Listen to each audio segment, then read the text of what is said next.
बिस्मिल्लाहिर्रहमानिर्रहीम। अस्सलाम वालेकुम नाज़रीन, आज हमारे साथ एक ऐसी शख्सियत मौजूद है जो किसी तारुफ के मुताज है। फैसलाबाद डिवीजनल क्रिकेट एकेडमी के कोच, जिन्होंने पीसीबी से लेवल 1 कोच का कोचिंग कोर्स भी किया हुआ है और पाकिस्तान के फर्स्ट क्लास क्रिकेटर भी रह चुके हैं। अभी हाल ही में एक लीग फैसलाबाद रीजन के कोऑर्डिनेटर का नाम पे इनका एक नोटिफिकेशन भी निकाला है। इनसे जानते हैं कि फैसलाबाद क्रिकेट में और फर्स्ट क्लास क्रिकेट इन्होंने शुरू कहाँ से की और फर्स्ट अपनी क्रिकेट से लेकर ये कोचिंग का सफर कैसे इन्होंने अबूर किया।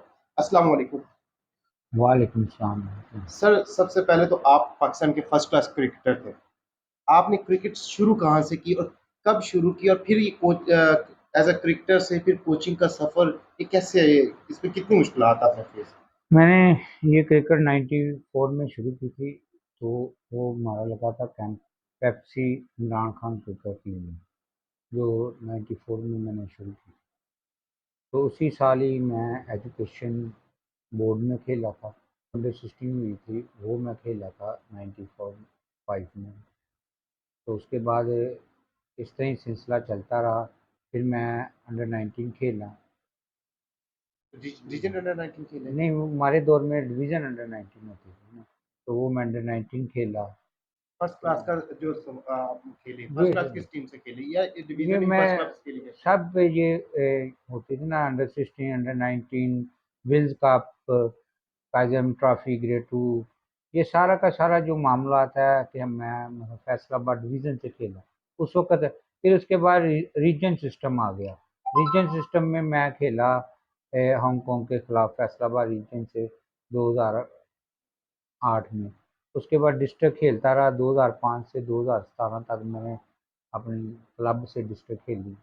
2017 के बाद कोचिंग का सफर आपने कब से स्टार्ट 2006 में मैंने कोचिंग का सफ़र स्टार्ट किया, जो मुस्लिम स्कूल से। अच्छा, तो फैसलाबाद की जो मैचेस होते हैं, चाहे वो फर्स्ट क्लास मैचेस हों, सेंट्रल पंजाब में के मैचेस में भी हमने देखा कि आप बतौर अंपायर अपनी खिदमात सर अंजाम दे रहे थे।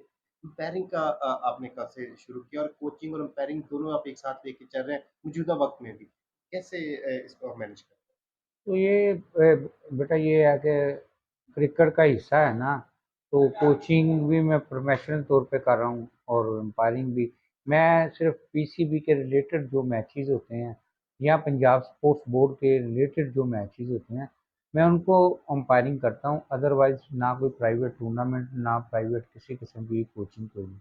जो सेंट्रल पंजाब की मैंने जीएमाबाद से की तरफ से कोचिंग की थी। तो इसी तरह जो भी मतलब जिसका रिलेटेड मेरे मतलब कि स्पोर्ट्स के साथ हो, मतलब पाकिस्तान क्रिकेट बोर्ड से या पंजाब स्पोर्ट्स बोर्ड से, वही सिर्फ मैं काम करता हूँ। अदरवाइज अब मैंने डिवीज़न क्रिकेट अकेडमी है ना, जो वो बिल्कुल फ्री है। उसमें हम सिर्फ तरबियती कैंप लगाया हुआ है। ठीक है, उसमें हम तरबियत देते हैं कि बच्चों को उठना बैठना, उसकी स्किल पे कैसे मतलब काम करना, उसको ये बताते हैं। ये सारा कुछ जो क्रेडिट जाता है ना, तो वो हमारे मेरे बॉस राणा महादी कुमार। मैं उनकी एक बात बताना चाहता हूँ कि उनकी सच्चाई से और उनकी ईमानदारी से मैं ही नहीं, मेरा ख्याल है कि पूरी स्पोर्ट्स के जो रिलेटेड बंदे हैं ना, वो डरते हैं। क्योंकि ना उन्होंने कभी करेक्शन की, ना उन्होंने कभी, हाँ कोई गलती हो जाती है तो उनको जाके बता दें कि जी हमसे ये गलती हो गई या आइंदा नहीं होती। तो इतने नरम दिल हैं कि वो बंदे को मतलब कि जो भी आज मैं कहीं भी हूँ ना, मैं दो बंदों के नाम लाजमी लूँगा। तारक नज़ीर साहब और राणा महादी की बात कोचिंग के हवाले से, कि आज तक जो मैंने इज्जत कमाई है, मसलन के लड़कियों का गोल्ड मेडल जीता हूँ, जो पीछे लगे हुए हैं। ये अब मसलन के बेसबॉल की टीम के साथ उन्होंने मैनेजर बनाया, तब भी मैं गोल्ड मेडलिस्ट हुआ। तो सबसे बेस्ट जो मेरा दोस्त जिसकी वजह से यहाँ तक के वो सईद अजमल, कि जो उन्होंने मुझे डिस्ट्रिक्ट में एज ए कोच के बतौर रखवाया, तो उनकी भी मेहरबानी है। और उस्ताद हैं जो मेरे, वो नवीद नज़ीर साहब हैं। हैं। तो नवीद नजीर साहब के अंडर आपने जो है आपने कहा मेरे उस्ताद है, तो बतौर उस्ताद ग्राउंड में कैसे हैं? वैसे तो बड़े अच्छे दोस्त माहौल में रहते हैं, ग्राउंड में उस्ताद कैसे हैं? उस्ताद ही तो बहुत अच्छे हैं ना उनके उस्ताद। शागिर्द तो कोई भी ऐसा शागिर्द नहीं है कि जो आज तक मतलब किसी ने अच्छी ना क्रिकेट खेली। जो हमारा बैच था ना, उसमें मुझे जो याद पड़ता है सईद अजमल और मोहम्मद सुलेमान, जो मसलन के टेस्ट क्रिकेटर बने, जो हमारा बैच था 94 में। तो बकाया हम सब के सब ने अच्छी क्रिकेट खेली। मैं भी हांगकांग के खिलाफ सैड मैच खेला, वो भी तब भी वो कोच थे, तो इसलिए तो वो बेस्ट कोचों में से उनका नाम लिया जा सकता है नवीन नजीर। सर आप डिवीज़न क्रिकेट एकेडमी की इस वक़्त कोचिंग कर रहे हैं। आपने कहा राणा हमाद साहब जो हैं वो बड़े नरम दिल हैं, स्पोर्ट्स के हवाले से सबको प्रमोट करते हैं। डिवीज़न क्रिकेट एकेडमी में जब बच्चे जो खेलते हैं, उनको स्पोर्ट्स में फ़ायदा क्या होता है? क्या उसके कोई चांसेज़ हैं आगे जाने के? वो क्योंकि डिवीज़न का नाम आता है तो कैसे उनको फ़ायदा कैसे उठा सकते हैं बच्चे जो वो परफ़ॉर्मेंस हो? वो इस तरह है ना कि हम उनको तैयार कर देते हैं, वो मुख्तलिफ क्लबों से जा खेलते हैं, डिस्ट्रिक्ट खेलते हैं, उधर से अंडर 16 के हमारे पास कोई भी आ सकता है। मैं आज भी आपके तरफ से कह रहा कोई भी आ सकता है। वो कोई कहता है कि हमारी मतलब शॉट नहीं मुझसे सही लग रहा, या सर ये मैं पुल नहीं सही खेल रहा, या हुक नहीं, या स्वीप, या कवर ड्राइव ऑन ड्राइव नहीं मुझसे सही खेला गया, या मैं बॉल करता हूँ कि ये मेरी अगली टांग पे वजन नहीं पड़ता, या मेरा सर शोल्डर नहीं काम करता, तो हम उसको तरबियत देंगे। मैं तो 2 बजे ड्यूटी मेरी शुरू हो जाती है कि मैं 2 बजे से मगरब तक बैठता हूँ, बारिश हो अंधेरी हो, मैंने वहाँ 2 बजे तक बैठना होता है। इतवार को हमारी छुट्टी होती है। अच्छा सर, ये जो डिवीज़न अकेडमी है, जहाँ पे बच्चे ट्रेनिंग करते हैं, आपके ज़ेर-ए-साया ट्रेनिंग करते हैं, इनको जो रेगुलर आते हैं, जो हमेशा ही वहाँ से अपनी प्रैक्टिस कर रहे हैं, उनको मंथली कोई बजट आता है जिसमें उसको कोई शर्ट होगी या किसी के पास शूज़ फटे हुए हैं, तो शूज़ उनको मिल गए या किसी को कैप-शैप इस तरह का कोई बजट मिलता है? या फिर वो सिर्फ़ क्रिकेट के जो मैचेज़ होते हैं, मैच फीस पे और बॉल-शॉल पे, वहाँ पे इन्वेस्टमेंट के लिए मिलता है? नहीं, इस तरह की चीज़ें वो सेपरेटरी तौर पे आप बॉस को जा कहें कि कोई है तो वाक़ई उसका हक हो तो उसको देते हैं वो। मसलन कि किटें-शिटें तो वो देते ही रहते हैं ना, कभी आ गई पंजाब स्पोर्ट्स बोर्ड से आ गई, और नहीं तो डिवीज़न तो उसका खर्चा बर्दाश्त करे। किटें-शिटें हैं जो कहते हैं बूट-शूट या कोई ऐसा मतलब मामलात है, वो तो इस तरह है कि कोई अच्छा प्लेयर बने इंशाअल्लाह ताला, तो ये ज़रूरी नहीं कि वो अकेडमी का ही होगा, वो पूरी डिवीज़न से कहीं से भी हो, तो हमाद साहब उनका साथ देते हैं। सर एक सवाल, कोई ऐसा जिसको आप काफ़ी टाइम हो गया आपको कोचिंग करते, कोई ऐसा लड़का जिसको आप कोचिंग कर रहे हो, उसको सिखा रहे हो, वो तहे दिल से उसको सीख रहे हो, आपको बड़ी खुशी हो, और एक वो बच्चा जिसको आपने ट्रेनिंग दी हो, सीखा हो, और मगर आपको थोड़ी-सी मायूसी हो कि यार ये छोड़ के किसी और क्लब चला गया, कोई ऐसा, या वो सिर्फ़ क्रिकेट ही छोड़ के कोई ऐसा कोई है आपकी लाइफ़ में कोई, जिनका ज़हन में नाम आता हो?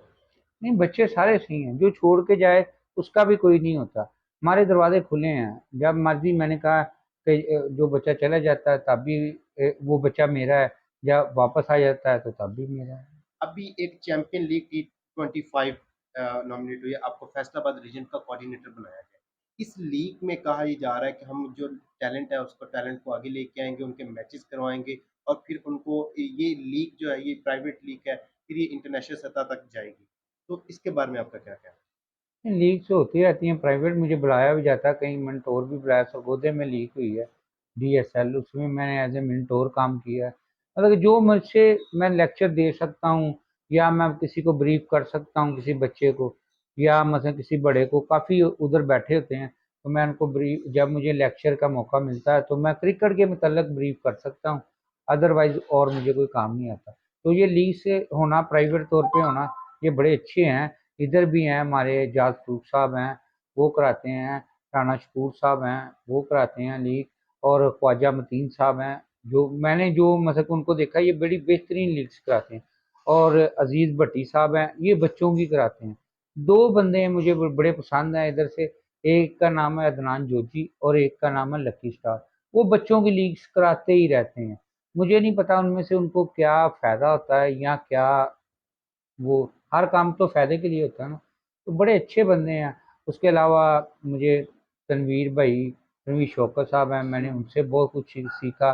उनकी वो जो कहीं कोचिंग करने गए होते हैं, तो उनकी जो मूवी आती है मैं वो देखता हूँ। इसी तरह काफ़ी प्लेयरों को भी अभी देखते हैं, जो कोई शहरों के मैच होते होते हैं, वो मैं सुबह ही जाके बूढ़वानी ग्राउंड में बैठ जाता हूँ। तो मैं अपने आपको आपके तो वैसे ये हमारे ग्राउंड में हैं, मतलब कि वो मेरा साथ देते हैं सारे, ग्राउंड मैन भी, उनके केयर टेकर भी, सुपरवाइज़र भी, मतलब कि नदीम भट्ट साहब, अफजल परवान साहब, उमर भट्ट, नदीम, दीमा, साईं, इमरान, सार जिसका नाम नहीं लिया वो माइंड ना करे, ये सारे मेरा साथ देते कि एक एक हमारा जो डिवीज़न क्रिकेट अकेडमी का टीम वर्क है, इसकी वजह से ही वो कामयाबी है। बाद में ये बच्चे सारी क्लबों में खेलने होते हैं ज़्यादा। हमने तो सिर्फ ट्रेनिंग देनी है, तो कोचेज़ फारग बैठे रहते थे दफ्तर में। ये ही नहीं कि क्रिकेट की अकेडमी लगाई है राना साहब ने, उन्होंने हॉकी की अकेडमी, फुटबॉल की अकेडमी और मेरा ख्याल कराटे की भी मतलब अकेडमीज, उन्होंने कोई अपने कोचिज को फारग नहीं बैठने दिया। हमारी जो एकेडमी है वो मतलब कि मंडी शाह जीने में भी है, मतलब कि जो इस डिवीज़न के अंडर काम करती है क्रिकेट की। बकाया हर जगह हॉकी की अकेडमी है, मतलब कि पूरा पूरा प्रोटोकॉल होता है। तो मतलब कि राना हमाद साहब जो है वो स्पोर्ट्स की हर कैटेगरी को जो है पूरे अच्छे तरीके से बच्चों को ट्रेनिंग देने के लिए अपने कोचेस को लगाया हुआ है हाँ बोलो। कि ताकि कोई बच्चा जो है जिसको स्पोर्ट्स का शौक है, जिसमें टैलेंट है, वो कहीं रह ना जाए। हाँ, वो उनकी यही कोशिश है कि यार कोई बच्चे का हक ना मरे। तो बकाया बच्चे, ये अभी रमज़ान में हुआ है, हम फुटबॉल के भी चैंपियन हुए हैं उधर, कबड्डी के भी चैंपियन हुए हैं। तो 5 गेमों में गए थे, पाँचों पे मतलब कि मेडल लेके आए हैं। 2 में फर्स्ट और 3 में सेकंड मेडल जो हमारे, मुझे सही जी, पता है, मतलब कि हमने ये कह सकते हैं पाँचों के पाँचों गेमों में हमारे बंदों ने मेडल वहाँ लिए से लिए हैं। अच्छा सर, हम एक टॉपिक है जो चैंपियन लीग है, उस पे हम पूछते हैं कि ये जो 75,000 का आपने टारगेट इन्होंने आपको दिया, मतलब जिन लोगों ने भी दिया है, उन्होंने नोटिफिकेशन निकाला है सब कोचेस को, इस पे आपकी बातचीत हुई है उनसे कि ये जो 7500 का टारगेट है, इसमें तो ये गरीब बच्चे तो नहीं दे सकते, फिर अगर उनसे लेना है तो फिर ये ट्रायल्स का फायदा क्या है?